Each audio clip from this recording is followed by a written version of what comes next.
This is an animation timeline, and this is an element that we want to animate throughout that timeline.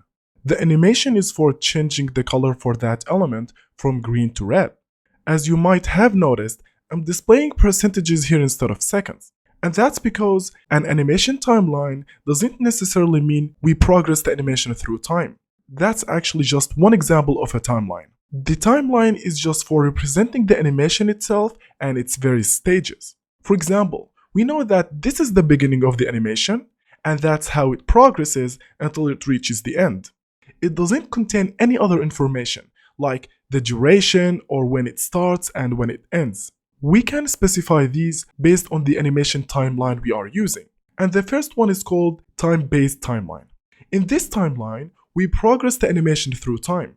And you can see I'm displaying seconds here instead of percentages. So we have the second 0 for the start of the animation, and it changes until we reach the second 5.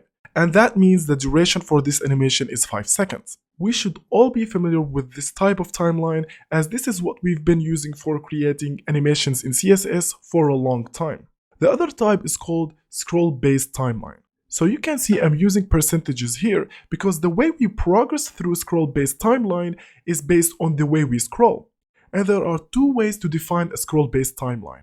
The first one is called scroll progress timeline. So imagine in the browser you have a page that has enough content that it becomes scrollable. When the scroll bar is at the very top of the page, the animation will be at 0%. As you scroll through that page, the animation will progress until it reaches the bottom of the page, which means the animation will be at 100%.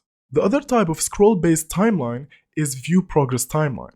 In this example, you can see I'm displaying the element here. And that's because the way we progress the animation is based on the visibility of that element within the viewport. So the viewport is the visible part of the page on the screen. So as you scroll the page, the element will move up until it hits the top of the viewport. And at that point, the animation will reach 100%. You can see in this example, the scroll bar didn't reach all the way to the bottom of the page. And again, that's because we are progressing the animation based on the element within the viewport, not the whole page. In these two examples, the animations were for scrolling vertically, but of course you can create it for horizontal scrolls, it's just an option to toggle.